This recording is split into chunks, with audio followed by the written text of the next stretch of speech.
को कर बुलंद इतना कि हर तकदीर से पहले, खुद को कर बुलंद इतना कि हर तकदीर से पहले खुदा बंदे से खुद पूछे बता तेरी रजा क्या है।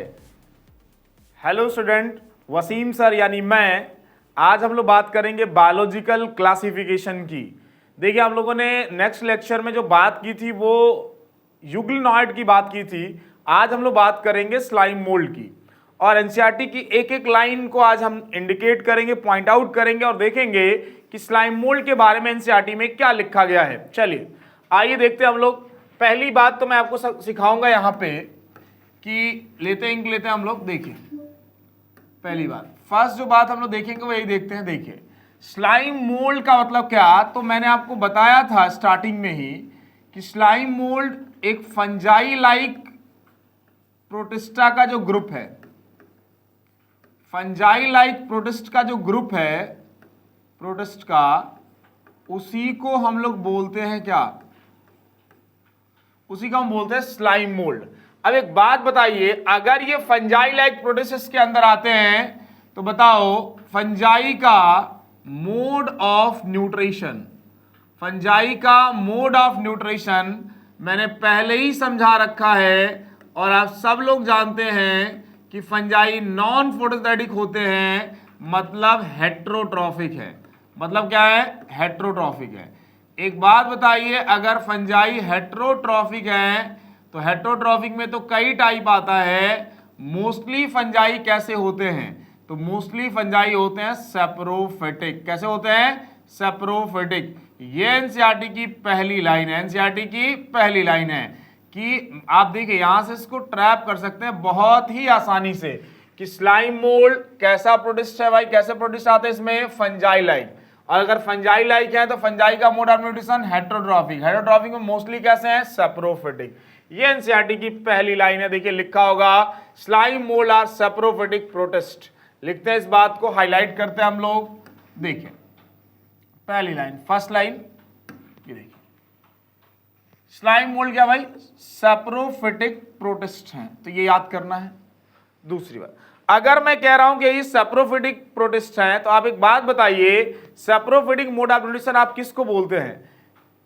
ऐसा न्यूट्रिशन जिसमें organism dead and decaying matter से अपना फूड लेते हैं, उनको सेप्रोफाइट्स बोलते हैं, और इस तरह के मोड ऑफ न्यूट्रिशन को सेप्रोफिटिक मोड ऑफ न्यूट्रिशन बोलते हैं।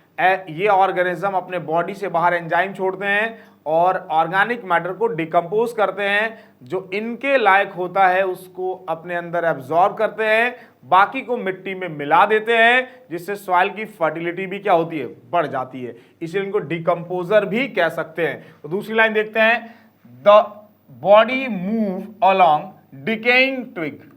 देखिए डिकेइंग ट्विग एंड लीव्स, यानी जो ब्रांचेज हैं और जो पत्तियां हैं जो सड़ रही हैं उनके तरफ ये मूव करता है और उसको इंगल्फ करता है। उसमें जो ऑर्गेनिक मैटर होता है, ऑर्गेनिक मैटर उसको इंगल्फ कर जाता है, बाकी को छोड़ देते हैं वहां पे। आगे देखिए इंपॉर्टेंट बात, जब ये अंडर सुटेबल कंडीशन, जब सुटेबल कंडीशन आता है तो याद रखिएगा कि जो स्लाइम मोल्ड है वो एग्रीगेट होते हैं, और एग्रीगेट होकर जो स्ट्रक्चर फॉर्म करते हैं उनको बोलते हैं प्लाज्मोडियम। तो सबसे इंपॉर्टेंट बात यह है कि प्लाज्मोडियम कब बनेगा?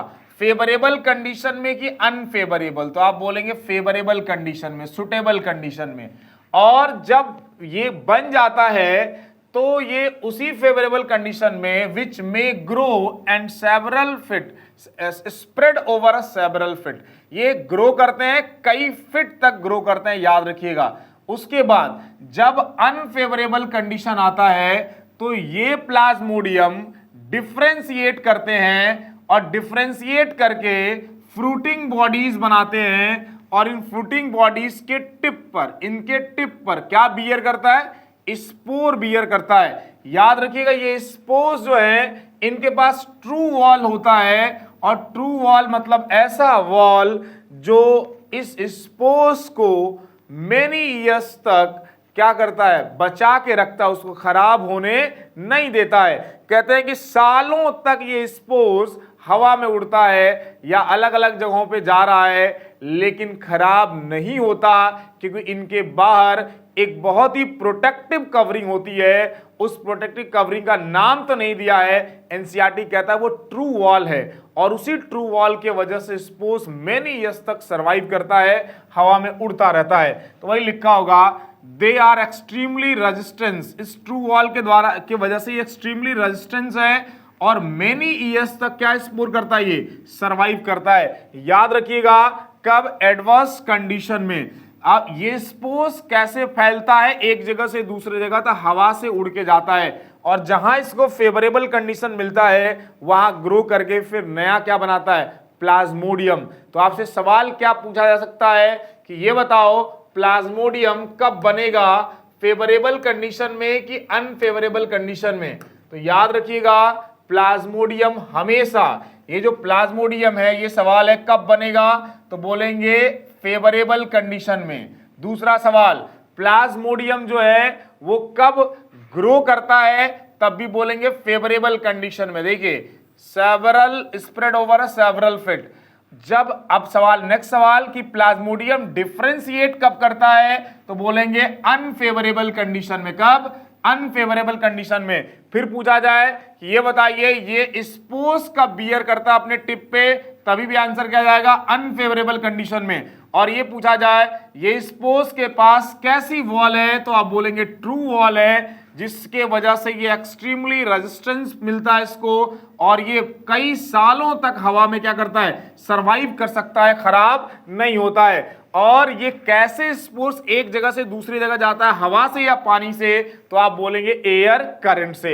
इतनी इंपॉर्टेंट बातें हैं। ये जो फिगर दिया हुआ है ये स्लाइम मोल्ड का दिया हुआ है, स्लाइम मोल्ड का फिगर दिया हुआ है, याद रखिएगा इस बात को, ये एग्रीगेशन दिखा रहा है आपको।